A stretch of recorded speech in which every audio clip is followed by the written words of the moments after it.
ഇന്നത്തെ കാലത്ത് മനുഷ്യരെ കണ്ട് കണ്ട് കണ്ട് കണ്ട് എവിടൊക്കെയോ എന്തൊക്കെയോ പവിത്രത ഒക്കെ നഷ്ടപ്പെടുന്ന പോലെ നമുക്ക് തോന്നും. എല്ലാവരും ചേർന്ന് ഒന്നിച്ച് പ്രാർത്ഥിക്കുക. അപ്പം അതുകൊണ്ട് സിനിമ 100 ദിവസം ഓടും എന്നുറപ്പുണ്ടോ എന്ന് നാളെ നിങ്ങൾ ആരെങ്കിലും എന്നോട് ചോദിച്ചത്തേക്കും. അതല്ല, ഇങ്ങനെ പടം തുടങ്ങുന്നതിനായിട്ട് പോകുമ്പോൾ ഒരു മൂങ്ങ പോയി, അപ്പോൾ പടം ഹിറ്റായി. മൂങ്ങയെ പറത്തി വിട്ടാലുടനെ പിന്നെ അതേ ശുഭലക്ഷണം കിട്ടുമോ? യേശുദേവൻ്റെ കഥ എടുത്താൽ അത് ഇന്ന വിഭാഗത്തിന് വേണ്ടിയാണെന്ന് പറയുക. മറ്റേ ശ്രീയ്യപ്പൻ്റെ കഥ എടുത്താൽ ഇതൊക്കെ എന്താണ് ഇങ്ങനെയൊക്കെ ഈ നാട്ടിൽ പറയാൻ കാര്യം എനിക്കറിയില്ല.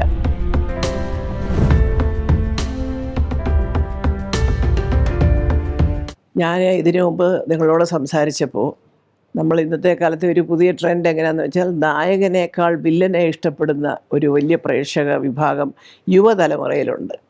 അതിൻ്റെ വരുംവരായികൾ പലയിടത്തും കാണുന്നത് കൊണ്ടും പലതും ആ പേരിൽ നടക്കുന്നത് കൊണ്ടുമൊക്കെ ഞാൻ അതിനെക്കുറിച്ച് സംസാരിച്ചു. ഇന്നിപ്പോൾ എനിക്ക് പറയാനുള്ളത് വളരെ അനിഷേധ്യമായ ഒരു കാര്യമാണ്. കാരണം അത് പലരും ശ്രദ്ധിക്കാറില്ല. അതായത് സിനിമയിലെ ഭക്തി, അതിൻ്റെ യുക്തി എന്താണ് എന്നുള്ളതാണ്.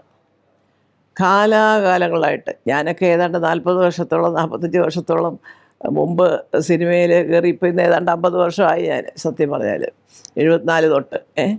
അന്നും ഇന്നും ഒരു സിനിമ തുടങ്ങുന്ന ദിവസം അല്ലെങ്കിൽ അതിൻ്റെ ഒരു ആരംഭ ദിവസം നമ്മളൊരു പൂജ പോലെ നടത്താറുണ്ട്. നിങ്ങളിൽ പലരും ശ്രദ്ധിച്ചു കാണും അല്ലേ? ആ പൂജ നടത്തുന്ന ദിവസം അതിൻ്റെ നിർമ്മാതാവ് ആരോ ആകട്ടെ, ഒരു പക്ഷേ യേശുദേവനെ വിശ്വസിക്കുന്ന ആളാവാം, അല്ലെങ്കിൽ അമ്പലത്തിൽ പോയി തൊഴുന്ന ആളാവാം, അല്ലെങ്കിൽ ജുമാ നമസ്കാരം ചെയ്യുന്ന ആളാവാം, ആരോ ആവട്ടെ, ഇവരെല്ലാവരും ഈ ഒരു പുതിയ ചിത്രത്തിൻ്റെ ആരംഭ ദിവസം നടത്തുന്ന പൂജ നിങ്ങൾ ശ്രദ്ധിച്ചിട്ടുണ്ടോ? ഗണപതിയോ കൃഷ്ണനോ ആരെങ്കിലും ഒരാൾ കാണും, യേശുദേവൻ കാണും, നമ്മുടെ ഒരു ഈ പറഞ്ഞതുപോലെ മുസ്ലിം ആചാരപ്രകാരമുള്ള എന്തെങ്കിലും ഒരു അനുഷ്ഠാനത്തിൻ്റെയോ അല്ലെങ്കിൽ അതിനെ സംബന്ധിച്ച ഒരു ചിത്രം കാണും. ഇത് മൂന്നും ഒന്നിച്ച് വെച്ചിട്ടാണ് പണ്ട് മുതലേ എല്ലാ പൂജയും നടക്കുന്നത്. അതിനൊരു മാറ്റവും ഇല്ല. ഇപ്പോഴും അങ്ങനെ തന്നെയാണ് പലരും ചെയ്യുന്നത്. പിന്നെ ഏതെങ്കിലും ക്ഷേത്രത്തിനകത്തൊക്കെ വെച്ച് പൂജ നടത്തുകയാണെങ്കിൽ ചിലപ്പോൾ ഒരു പക്ഷേ ക്ഷേത്രത്തിനകത്തായാലും പള്ളിയിലകത്തായാലും, പള്ളിയിലാണെങ്കിൽ ചിലപ്പോൾ ഒരു മെഴുകുതിരി കത്തിച്ച് മാതാവിനോട് പ്രാർത്ഥിച്ച് തുടങ്ങുക. ക്ഷേത്രത്തിലാണെങ്കിൽ ഇതുപോലെ ആ ക്ഷേത്രത്തിൻ്റെ പ്രതിഷ്ഠ എന്താണോ അത് വെച്ച് പൂജ തുടങ്ങുക. അതങ്ങനെ ചെയ്യാറുണ്ട്. പക്ഷേ എന്നാലും പൊതുവായ രീതി പറയുകയാണെങ്കിൽ നമ്മൾ എല്ലാ ദൈവങ്ങളുടെയും ചിത്രം വെച്ചിട്ട് ഈ പൂജ ചെയ്യാറുണ്ട്. എന്തുകൊണ്ടാണതങ്ങനെ? ഇപ്പോൾ ഈ പറയുന്ന രാഷ്ട്രീയപരമായ ലാഭത്തിന് വേണ്ടി കാട്ടിക്കൂട്ടുന്ന കോപ്രായങ്ങളൊന്നും അന്നില്ല. അതിന്നുമില്ല. ഞങ്ങളുടെ സിനിമാക്കാരുടെ എല്ലാം ഒന്നുമില്ല. പിന്നെ ഈ പറഞ്ഞതുപോലെ പ്രത്യേകമായിട്ടുള്ള അഭിരുചികൾ ആർക്കെങ്കിലുമൊക്കെ ഉണ്ടാവാം, അതവരെ വഴിക്ക് വിട്ടേക്കുക. പിന്നെ എന്താ സംഭവം എന്ന് വെച്ചാൽ അന്നും ഇന്നും എന്നും ഇതിൻ്റെ പിന്നിൽ സാമ്പത്തികമായിട്ട് പൈസ നഷ്ടപ്പെടുന്ന ഒരുപാട് വ്യക്തികളുണ്ടാവാം അല്ലേ?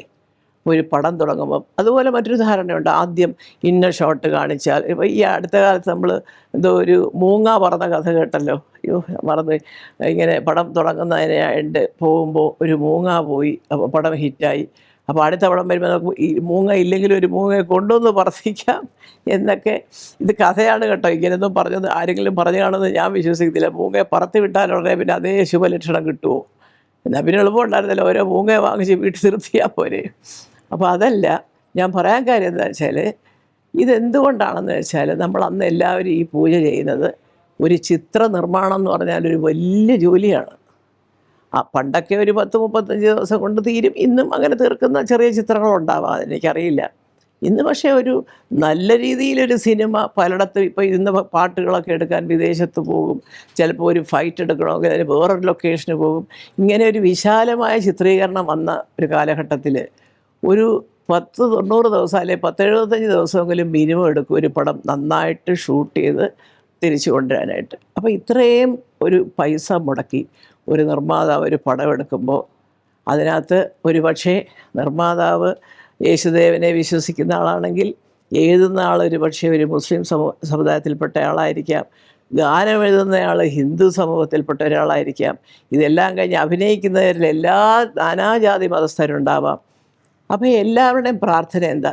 ഈശ്വര, ഈ വലിയ നഷ്ടങ്ങളൊന്നുമില്ലാതെ ഒരു സിനിമാ ചിത്രീകരണം തീരുന്നിടം വരെ ആർക്കും ശാരീരികമായോ മാനസികമായിട്ടോ ബുദ്ധിമുട്ടുകളോ അസുഖങ്ങളോ ഒന്നുമില്ലാതെ ഉദ്ദേശിക്കുന്ന സമയത്ത് ഈ ചിത്രം പുറത്തു കൊണ്ടുവരാൻ സാധിക്കണേ എന്ന് ഓരോരുത്തരും അവരവർ വിശ്വസിക്കുന്ന ദൈവത്തിനെ മനസ്സിൽ ധ്യാനിച്ചുകൊണ്ടാണ് ഈ വിളക്ക് കത്തിക്കുന്നത്.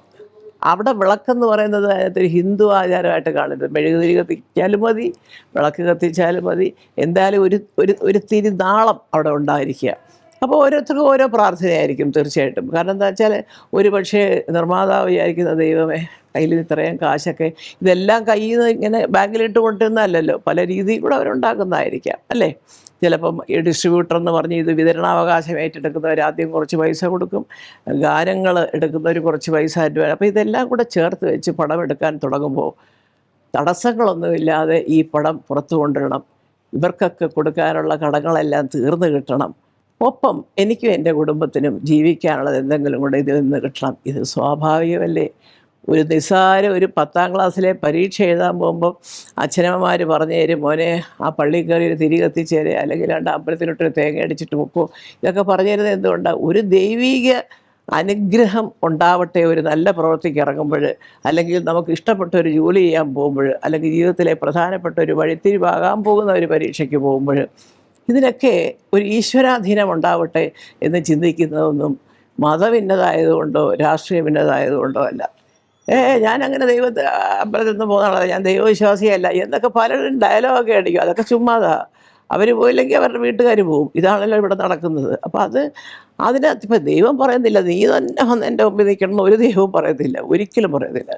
അപ്പോൾ ആ വീട്ടിലിരുന്നുകൊണ്ട് എന്നെ പണ്ട് എൻ്റെ സുഖോട്ടം പറയുമായിരുന്നു. അമ്പലത്തിൽ എന്നെ കൊണ്ടുപോകും, പുള്ളി വിളയദേശം തൊഴും, കാറിൽ ചെന്നിരിക്കും. അപ്പോൾ ഞാൻ പറയും വരുന്നകത്തോട്ട് പോയി തൊഴുതിട്ട് വരാൻ പറയും. എന്നിട്ട് അദ്ദേഹം പറഞ്ഞിട്ടുണ്ട് എൻ്റെ അടുത്ത്, ഒരു പക്ഷേ അന്ന് അമ്പലത്തിൽ പോകാൻ പറ്റിയില്ലെങ്കിൽ ഒരു പൂജാ റൂം കെട്ടിയിട്ടിട്ടുണ്ട്, അവിടെ ചെന്ന് പ്രാർത്ഥിക്കുക. അതും അത്രയൊക്കെ ഉള്ളൂ. ഒരു ദൈവവും പറയുന്നില്ല നീ എൻ്റെ മുമ്പിൽ വന്നിരുന്ന് ഇങ്ങനെ ഒച്ചത്തിൽ പ്രാർത്ഥിച്ചില്ലെങ്കിൽ നിന്നെ ഞാൻ അനുഗ്രഹിക്കത്തില്ല. ഒരു ദൈവവും പറഞ്ഞിട്ടില്ല. പിന്നെ നമുക്കൊരു വിശ്വാസം. കാരണം ഇന്നത്തെ കാലത്ത് മനുഷ്യരെ കണ്ട് കണ്ട് കണ്ട് കണ്ട് എവിടൊക്കെയോ എന്തൊക്കെയോ പവിത്രത ഒക്കെ നഷ്ടപ്പെടുന്ന പോലെ നമുക്ക് തോന്നും. അപ്പോൾ ആ ഒരു ശാന്തി സമാധാനം ഒരു പക്ഷേ ഒരു ദൈവീകമായ ഒരു സന്നിധിയിൽ ചെന്ന് നിൽക്കുമ്പോൾ അവിടുത്തെ നിശബ്ദത, അവിടുത്തെ ഇപ്പോൾ എവിടെയോ ആവട്ടെ, പള്ളിയിലാണെങ്കിൽ അവിടുത്തെ അച്ഛൻ്റെ പ്രാർത്ഥനയും കുർബാന കൈക്കൊള്ളുന്ന സംഭവങ്ങളും അതൊക്കെ കേൾക്കുമ്പോൾ നമുക്ക് മനസ്സിലൊരു ശാന്തത, അമ്പലത്തിലാണെങ്കിൽ അവിടുത്തെ ഭജനകൾ, ഇതൊക്കെ നമുക്ക് പണ്ട് സംഗീതം രോഗം വരെ ഭേദമാക്കുന്ന കാലത്താണ് ചില കാര്യങ്ങളൊക്കെ കേൾക്കുമ്പോൾ നമുക്ക് മാനസികമായിട്ടൊരു ഉണർവുണ്ടാകുന്ന സംഗതികളുണ്ട്. അപ്പോൾ അതൊക്കെ കൊണ്ട് അങ്ങനെയുള്ള ദിവസങ്ങളിൽ നമ്മളൊക്കെ പോകും, പ്രാർത്ഥിക്കും ഒക്കെ ചെയ്യും. അത് അന്നും ഇന്നും എന്നും നല്ല മനുഷ്യർ അതുപോലെയൊക്കെ ചെയ്യുന്നുണ്ട്. ഇന്നിപ്പോൾ അതൊക്കെ ഒരു വലിയ എന്താണെന്ന് എനിക്കറിയില്ല. ആ ഈശ്വരവിശ്വാസമുള്ളവരൊക്കെ ഇന്നും അവരവർ വിശ്വസിക്കുന്ന ദൈവസന്നിധിയിൽ പോകുന്നുണ്ട്, പ്രാർത്ഥിക്കുന്നുണ്ട്. പോകുന്നില്ല എന്ന് പറയുന്നവർ ശരിയാണോ പറയുന്നത് മുഴുവനും എന്നും എനിക്ക് ഒരു ചെറിയ തെറ്റിദ്ധാരണയുണ്ട്. അപ്പോൾ അതുകൊണ്ട് തന്നെ ഈ പറയുന്നതിലോട്ട് അങ്ങനെയൊക്കെയുള്ള ആൾക്കാർ അന്നും ഇന്നും എന്നും ഒരു ദൈവസന്നിധിയിൽ പോയി അവനവൻ വിശ്വസിക്കുന്ന ദൈവം രൂപം, എന്തായാലും രൂപമാണ് ഞാനീ പറഞ്ഞത്, രൂപം ഏതായാലും ശരി അവൻ്റെ പ്രാർത്ഥന എപ്പോഴും ഒന്നായിരിക്കും അല്ലേ. യേശുദേവന് മുന്നിൽ ചെന്ന് എൻ്റെ പൊന്ന് കർത്താവേ എനിക്ക് വലിയ നഷ്ടങ്ങളോ ശാരീരിക അസ്വാസ്ഥ്യങ്ങളോ ഒന്നും ഉണ്ടാവാതെ ഈ ജോലി കൃത്യമായിട്ട് ചെയ്യാൻ സാധിക്കണം എന്ന് പറയും. അമ്പലത്തിൽ ചെന്ന് ഭഗവാനെ ഇരുന്നിൽ എനിക്കൊരു ജോലിയിലേക്ക് ഞാനിന്ന് കയറുക, അല്ലെങ്കിൽ എനിക്കൊരു അഭിനയിക്കാനുള്ളൊരു അവസരം കിട്ടി, അല്ലെങ്കിൽ സംവിധാനം ചെയ്യാനുള്ളൊരു അവസരം കിട്ടി, മറ്റൊരാൾ കുറ്റപ്പെടുത്താതെ അല്ലെങ്കിൽ പുച്ഛിക്കാതെ നല്ല രീതിയിൽ ഈ രംഗത്ത് വളരാൻ എന്നെ സഹായിക്കണേ. ഇതുതന്നെയാണ് എല്ലാ നാനാജാതി മതസ്ഥരും പറഞ്ഞത്. പ്രാർത്ഥന ഒന്നാണ്, പക്ഷേ ചെന്ന് നിന്ന് പറയുന്ന രൂപങ്ങൾക്കേ ഉള്ളൂ വ്യത്യാസം. അതൊരു വലിയ തത്വമാണത്. അതുകൊണ്ട് തന്നെയാണ് ഞാൻ ഈ പറയുന്നത്. കാരണം അതിൻ്റെ പേരിലുള്ള തർക്കങ്ങളൊക്കെ ഇവിടെ ഉണ്ടാക്കിയെടുക്കുന്നതിൽ ഒരു വലിയ പങ്കൊരു വിഭാഗത്തിനുണ്ട്. അത് ഞാൻ പറയുന്നില്ല, പോട്ടെ, അതൊക്കെ വേറെ വിഷയങ്ങളാണ്. എന്നാലും സിനിമയിൽ അന്നും ഇന്നും ഒഴിയാതെ നിൽക്കുന്ന ഈ ഒരു യുക്തിയുണ്ടല്ലോ, ഒരു പ്രാർത്ഥന, എല്ലാവരും ചേർന്ന് ഒന്നിച്ച് പ്രാർത്ഥിക്കുക. അപ്പോൾ അതുകൊണ്ട് സിനിമ 100 ദിവസം ഓടും എന്നുറപ്പുണ്ടോ എന്ന് നാളെ നിങ്ങളാരെങ്കിലും എന്നോട് ചോദിച്ചത്തേക്കും. അതല്ല, 100 ദിവസം ഓടുന്നോ ഓടിയില്ലയോ എന്നുള്ളത് വേറെ കാര്യം. 100 ദിവസം ഓടിയില്ലെങ്കിലും 50 ദിവസം ഓടിയാലും ആ സിനിമ ഒരു സിനിമയായി ഇറങ്ങിക്കഴിഞ്ഞെങ്കിൽ മാത്രമേ പല വഴി കൂടെങ്കിലും ആ മനുഷ്യന് നഷ്ടപ്പെടുന്ന പൈസ കിട്ടാൻ ഒരു വഴി. അല്ലേ, ഇന്നിപ്പം ടെലിവിഷനിലെടുത്താൽ പൈസ കിട്ടും, OTT എന്ന് പറഞ്ഞൊരു സംഭവമുണ്ട്, നിങ്ങൾക്ക് അറിയാം അതൊക്കെ. പിന്നെ അതിൻ്റെ ഗാനങ്ങളുടെ റൈറ്റ്സ് കൊടുത്താൽ പൈസ കിട്ടും, മറ്റ് ഭാഷകളിൽ നിർമ്മിക്കാൻ കൊടുത്താൽ പൈസ കിട്ടും. അപ്പോൾ സാമ്പത്തിക സ്രോതസ്സ് എവിടെല്ലാം ഉണ്ടോ അതുവഴി എല്ലാം നമുക്ക് ശ്രമിച്ചാലും ചിലപ്പോൾ ഒരുപക്ഷെ കയ്യിൽ നിന്നിറങ്ങിയ പൈസയെങ്കിലും ഒരു നിർമ്മാതാവിന് കിട്ടാൻ സാധ്യതയുള്ള ഒരു കാലഘട്ടമാണ് ഇപ്പോഴും. അപ്പോൾ അതിനൊരു തടസ്സം വരരുതേ എന്നൊരാൾ അവനവൻ വിശ്വസിക്കുന്ന ദൈവത്തിനോട് പ്രാർത്ഥിക്കുന്നതിൽ എന്താ തെറ്റ്? അപ്പോൾ പ്രാർത്ഥനയുടെ പേരും പറഞ്ഞ് അപ്പോഴും ഇവിടെ മതം കൊണ്ടുവരാൻ നോക്കുക, അതൊക്കെ ഒരു രാഷ്ട്രീയപരമായ നേട്ടങ്ങൾക്ക് വേണ്ടിയാണെന്നാണ് ഞാൻ ധരിക്കുന്നത്. അത് എത്രത്തോളം ഈ ജനം മനസ്സിലാക്കുന്നുണ്ടെന്ന് എനിക്കറിയില്ല. അല്ലെങ്കിൽ പിന്നെ അതൊന്നും പറയേണ്ട കാര്യമില്ല. ഞങ്ങളുടെയൊക്കെ ചെറുപ്പകാലത്ത് ഇങ്ങനത്തെ ഒരു പ്രശ്നങ്ങളും ഇല്ലല്ലോ.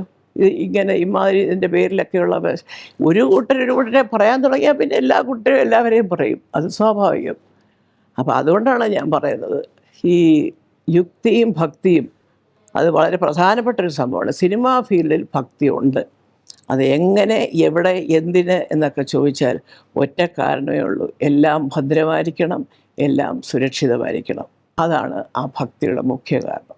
ഒരുപക്ഷേ ഞാനിതൊക്കെ പറഞ്ഞു നിർത്തിയെങ്കിൽ ഈ ഭക്തിയെക്കാളിലും യുക്തിയെ കുറിച്ച് ചിന്തിക്കാൻ ഒരുപാട് വിഷയങ്ങളുണ്ട്. ഞാനൊക്കെ അഭിനയിക്കുന്ന കാലത്ത് പണ്ട് ബേബി സുമതി എന്ന് പറഞ്ഞൊരു കൊച്ചുമോളുണ്ട്, മെഡിക്കുക.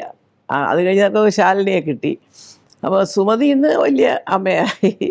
പക്ഷേ ബേബി സുമതി ചിരിക്കുന്ന ഒരു ഷോട്ട് ചുമ്മാ എടുക്കും, നല്ല മിടുക്കി കുഞ്ഞായിരുന്നെന്ന്. അപ്പോൾ വെറുതെ പ്രത്യേകിച്ച് കാരണമൊന്നുമില്ലെങ്കിൽ ആദ്യത്തെ ഷോട്ട് ആ കുഞ്ഞിനെ പിടിച്ച് ക്യാമറയുടെ മുമ്പിൽ നിന്ന് ചിരിപ്പിക്കും. എന്താണെന്ന് ചോദിച്ചാൽ പറയും, അല്ല അവളുടെ ചിരി ഒരു ഐശ്വര്യമാണ് എന്ന് പറയും. അല്ലേ എന്ന് പറഞ്ഞാൽ ഇപ്പോൾ എല്ലാ പടത്തിലും ബേബി സുമതിയെ കൊണ്ടുപോയി ചിരിപ്പിക്കാൻ പറ്റുമോ? ഇല്ല. അപ്പോൾ അതൊരു വിശ്വാസമാണ്. അതിൻ്റെ യുക്തിയെ ചോദ്യം ചെയ്യാൻ പോയാൽ അതിൻ്റെ അനുഭവസ്ഥർക്ക് അതിന് ഉത്തരം പറയാനൊക്കെ ഉള്ളൂ. ഒരു പക്ഷേ അങ്ങനെ ഏതെങ്കിലും ഒരു ആർട്ടിസ്റ്റിൻ്റെ മുഖം കാണിക്കുക, അല്ലെങ്കിൽ ഒരു ദൈവത്തിൻ്റെ രൂപം കാണിക്കുക, ഇതുപോലെ നമുക്ക് വേണ്ടപ്പെട്ട ആരുടെയെങ്കിലും ഒരു കൊച്ചു കുഞ്ഞിൻ്റെ ഒരുപക്ഷെ ആ ചിരി അവർ കളയില്ല കേട്ടോ. ഏതെങ്കിലും സീനിൽ അത് ഇടയ്ക്ക് ഇടും അവർ, അത് കളയില്ല അത്. അപ്പോൾ ഇങ്ങനെയൊക്കെയുള്ള കാര്യങ്ങൾ യുക്തിപരമായിട്ട് ചിന്തിക്കുമ്പോൾ അതിൻ്റെയൊക്കെ പിന്നിൽ എന്തെങ്കിലും ഒരു വിജയരഹസ്യം ഉണ്ടാവും. അതുകൊണ്ട് തന്നെയാണല്ലോ അത് റിപ്പീറ്റ് ചെയ്യുന്നത്. ഇപ്പം അതുകൊണ്ട് യാതൊരു പ്രയോജനമില്ലെങ്കിൽ പിന്നെ ആ പടത്തിൽ അഭിനയിക്കാൻ റോൾ ഉണ്ടാക്കണോ, റോൾ ഉണ്ടാക്കിയില്ലെങ്കിൽ ബേബി സുമതിയെ വിളിച്ച് ചിരിപ്പിക്കണോ എന്നൊക്കെ ചിന്തിക്കേണ്ട കാര്യമില്ലല്ലോ. അതുപോലെയാണ് ഈ പുരാണ ചിത്രങ്ങളും, അല്ലേ? ഇന്നിപ്പോൾ കാലം മാറി. യേശുദേവൻ്റെ കഥ എടുത്താൽ അത് ഇന്ന വിഭാഗത്തിന് വേണ്ടിയാണെന്ന് പറയുക, മറ്റേ എന്താണ് ശ്രീയ്യപ്പൻ്റെ കഥ എടുത്താൽ ഇതൊക്കെ എന്താണ് ഇങ്ങനെയൊക്കെ ഈ നാട്ടിൽ പറയാൻ കാര്യം എനിക്കറിയില്ല.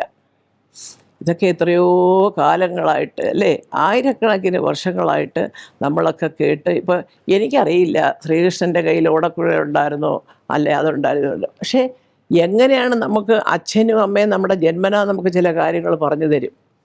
എൻ്റെ അമ്മ നാമം ജപിക്കുന്നത് കേട്ടാണ് പലതും ഞാൻ പഠിച്ചത്, അല്ലാതെ എനിക്ക് ആരും എഴുതി തന്നിട്ടൊന്നുമല്ല. എൻ്റെ അമ്മ ഒരു ഈശ്വരഭക്തയാണ്. സന്ധ്യയാകുമ്പോൾ ഒരു മുക്കാൽ മണിക്കൂറോളം അമ്മ സകല നാമങ്ങളും ജപിക്കും. കർക്കിടക മാസത്തിൽ രാമായണം വായിക്കും. അതെല്ലാം ഉണ്ട്. അപ്പോൾ ഇതെല്ലാം കണ്ട് നമ്മളിങ്ങനെ കൊച്ചിലെ അമ്മയുടെ കൂടെ നിൽക്കുമ്പോൾ അമ്മ തന്നെ വിളിക്കും, ബാ മോളെ ഇവിടെ ഇരിക്കുക. അപ്പോൾ അന്നൊന്നും രാമായണം ഒന്നും വായിക്കാൻ ഞങ്ങൾക്ക് അറിയില്ല. ഇതൊക്കെ കൂട്ടിച്ചേർത്ത് വായിക്കാൻ വലിയ പാടായിരുന്നത്. അമ്മ വായിക്കുന്നത് അതിൻ്റെ അർത്ഥം അമ്മ തന്നെ പറഞ്ഞു തരും. അതുപോലെ തന്നെ മറ്റ് പല നാമം ജപിക്കുമ്പോഴും അതെ, അയ്യപ്പനെക്കുറിച്ചോ കൃഷ്ണനെക്കുറിച്ചോ എല്ലാം ജപിക്കുമ്പോൾ എല്ലാം ആ പാട്ടുകൾ പാടുന്ന ഒരു സുഖത്തിലാണ് ഞങ്ങളൊക്കെ അത് അന്ന് പഠിച്ചത്. പക്ഷെ പിന്നീടാണ് മനസ്സിലായത്, അയ്യോ അമ്മ പാടിക്കൊണ്ടിരുന്നത് ഈ 10 അവതാരത്തിനെ കുറിച്ചുള്ള ഒരു നാമം ജപിക്കുന്നതിൻ്റെ ഇടയിൽ വന്ന ഒരു ഈശ്വരഭക്തി ഗാനമാണല്ലോ ദൈവമേ, ഇതൊക്കെ പിന്നീടാണ് മനസ്സിലായത്.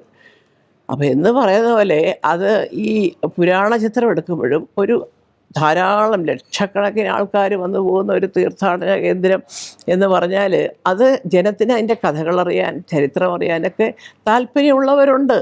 അത് നിങ്ങൾ താല്പര്യപ്പെട്ടില്ല, അത് ഞങ്ങൾക്ക് ഇഷ്ടമുള്ള ഒരു ദൈവമല്ല എന്ന് നമുക്ക് പറയാൻ പറ്റില്ല, അല്ലേ?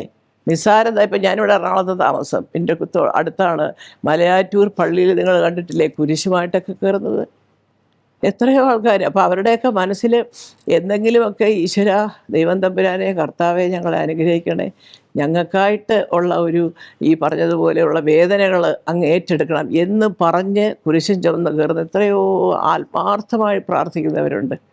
അവരെയൊക്കെ നമുക്ക് കണ്ടില്ല എന്ന് വിചാരിക്കാൻ പറ്റുമോ? ഇല്ല. ഇത് തന്നെയാണ്. ഞാൻ 10-15 വർഷം ഖത്തറിലായിരുന്നു. എനിക്കവിടെ കുറച്ച് ബിസിനസ്സും കാര്യങ്ങളൊക്കെ ഉണ്ടായിരുന്നു. ഇപ്പോഴും അതിൻ്റെ ചില അതൊക്കെ അവിടെ ഉണ്ടെങ്കിൽ തന്നെ എനിക്ക് നോക്കാനുള്ള പ്രായോഗിക ബുദ്ധിമുട്ടുകൊണ്ടും വയസ്സായതുകൊണ്ടും ഒക്കെ ഞാനതെല്ലാം ലീസിനും അല്ലെങ്കിൽ ഒരു ഒക്കെ കൊടുത്തിട്ട് ഞാൻ ഈ നാട്ടിലേക്ക് ഇനി പോന്നു.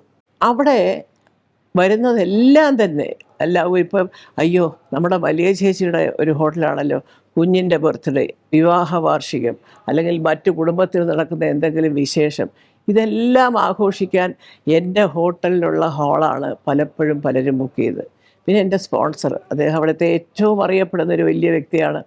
അദ്ദേഹത്തിൻ്റെ തന്നെ യൂണിവേഴ്സിറ്റിയിലും അദ്ദേഹത്തിൻ്റെ തന്നെ പേരിലുള്ള ഒരു വലിയ മ്യൂസിയത്തിലുമൊക്കെ ഞങ്ങൾക്ക് കോഫി ഷോപ്പ് പോലെയൊക്കെ ഉണ്ടായിരുന്നു. അപ്പോൾ അതൊക്കെ ഉള്ളത് കൊണ്ട് തന്നെ മിക്കവാറും ഈ അംബാസഡേഴ്സിൻ്റെയൊക്കെ മീറ്റിങ്ങും കാര്യങ്ങളും ഗെറ്റ് ടുഗദറും ഒക്കെ വരുമ്പോൾ അതിൻ്റെ എല്ലാ മേജർ ഓർഡേഴ്സും ഞങ്ങളുടെ ഹോട്ടലിൽ കിട്ടിക്കൊണ്ടിരുന്നതാണ്. അവിടെ ആരും പറഞ്ഞിട്ടില്ല ഈ മല്ലികാ സുകുമാരൻ ഏത് ജാതിയാണെന്ന് ചോദിച്ചിട്ടേ ഇല്ല. ഒന്ന് ആലോചിച്ച് നോക്കണം. ആ രാജ്യം എന്താണെന്ന് ഞാൻ പറയാതെ നിങ്ങൾക്കറിയാം. ഖത്തറാണ്, ദോഹയിലായിരുന്നു ഞാൻ താമസം. അവിടെ ഇല്ലാത്ത ഒരു ബഹളം എന്തിനാണ് പിന്നെ ഈ കൊച്ചു കേരളത്തിൽ? ഒരു 20 പാർലമെൻറ്റ് സീറ്റാണ് ഇവിടെ ഉള്ളത്. ആ 20 പാർലമെൻറ്റ് സീറ്റ് ഉള്ളിടത്ത് 200 10 ഇരട്ടി ബഹളമാണ്. അപ്പോൾ ഇതൊക്കെ വേറെ എന്തോ ആണ് സംഭവങ്ങൾ. ഞാൻ അതിനെക്കുറിച്ചൊന്നും വിശകലനം ചെയ്യുന്നുമില്ല, നമുക്കതിൻ്റെ ആവശ്യവുമില്ല. കാരണം നല്ല രീതിയിൽ പോയി കഴിഞ്ഞാൽ ഒരു നാടാണ് നന്നാവുന്നത്, ഒരു മനുഷ്യൻ മാത്രമല്ല. നാട് നന്നായെങ്കിലേ നമുക്ക് സ്ഥാനമുള്ളൂ. ഇനി എത്ര വലിയവനാണെങ്കിലും ശരി. ഇപ്പോൾ പഴയ പോലെ അല്ലല്ലോ, എത്രയോ രീതിയിൽ ആൾക്കാർ പ്രതികരിച്ചു തുടങ്ങി നമ്മൾ കണ്ടുകൊണ്ടല്ലേ ഇരിക്കുന്നത്, അല്ലേ? ജനം ഇപ്പോൾ നമ്മൾ പറയുന്ന പോലീസിനെ പേടിയില്ലെന്ന് ചോദിക്കും. പേടിയില്ലാത്തതുകൊണ്ടല്ല, സഹി കെട്ടിട്ടൊക്കെ ഓരോരുത്തർ ചെയ്തു പോകുന്നതാണ്. പെണ്ണുങ്ങൾ വരെ ഇറങ്ങുകയല്ലേ സമരത്തിന്. അപ്പോൾ അവർക്ക് മാനസികമായിട്ട് അത്രയും ഒരു മടുപ്പ് വന്നുപോയി. എന്താണ് സാറേ ഞങ്ങൾ പറഞ്ഞിട്ട് കേൾക്കാത്തത് എന്നുള്ളൊരവസ്ഥ വരുമ്പോൾ ആരെങ്കിലും ഒന്ന് പറഞ്ഞു കൊടുക്കും. അപ്പോൾ അതാണ് ഞാൻ ഈ പറയുന്നത്. കാരണം ഞാൻ ആ നാട്ടിൽ ജീവിച്ചിട്ട് പോലും എനിക്ക് വലിയ സ്വീകാര്യതയും എവിടെ ചെന്നാലും അവിടെയൊക്കെ എന്ന് പറഞ്ഞാൽ നിങ്ങളൊന്ന് കാണണം അതൊക്കെ. കാരണം നമ്മളിപ്പോൾ ഒരു മുനിസിപ്പാലിറ്റി എന്ന് പറയും, ബലദിയ എന്നാണ് പറയുന്നത്. ഞാൻ ഇതിനു മുമ്പ് ഒരു ഇൻ്റർവ്യൂവിൽ പറഞ്ഞിട്ടുണ്ടത്. ചെന്ന് കയറി കഴിഞ്ഞാൽ അവിടെ സ്ത്രീകൾ അധികം ഇല്ലെങ്കിൽ മാഡം നമ്മളെ വിളിക്കും മുമ്പോട്ട് ആദ്യം. കാരണം ആണുങ്ങൾ ഒരുപാട് നിൽപ്പോട്ടെ, അവരൊക്കെ പൊക്കോട്ടെ, 2 സ്ത്രീകളല്ലേ ഉള്ളൂ എന്ന് വിചാരിച്ചിട്ട്. അത് മിക്കവാറും അവിടെ എവിടെ ചെന്നാലും ദൈവം സഹായിച്ച് നമ്മുടെ മലയാളികൾ കാണുമല്ലോ കുറച്ച്. അല്ല, അതുകൊണ്ട് തന്നെ ഞാൻ തിരിച്ച് നാട്ടിൽ വരുമ്പോഴേ ഞാൻ ചിന്തിക്കുന്ന ഒരേ ഒരു കാര്യമേ ഉള്ളൂ. നമുക്ക് ലഭിച്ച സ്വീകാര്യത, അത് ഒരു മുസ്ലിം രാജ്യത്ത് എന്താണ് നമ്മുടെ നാട്ടിലും അതുപോലെ എല്ലാവർക്കും കൂടെ ഒത്തൊരുമിച്ച് കഴിഞ്ഞാൽ ആർക്കാ അതിൻ്റെ നന്മ? നാട് നന്നാകുമ്പോൾ നമ്മളെല്ലാവരും നന്നാവില്ലേ? അതുപോലെ എല്ലാ മണ്ഡലങ്ങളിലും വികസനം വന്നാൽ ആർക്കാ നന്മ?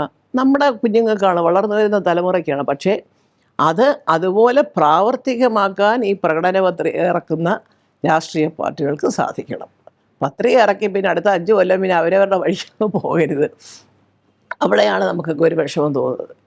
അതെനിക്ക് ഇത്രയേ പറയാനുള്ളൂ. ഭക്തിയുടെയും യുക്തിയുടെയും കാര്യം പറഞ്ഞു. ഇതെല്ലാം മുറ പോലെ എല്ലായിടത്തും നടക്കും. പ്രത്യേകിച്ചും ഞങ്ങളുടെ സിനിമാക്കാരുടെ ഇടയിൽ ഒരു ഭക്തിയിലൂടെ അല്ലാതെ ഇന്ന് വരെ ഒരു സിനിമാ നിർമ്മാണവും തുടങ്ങിയിട്ടില്ല.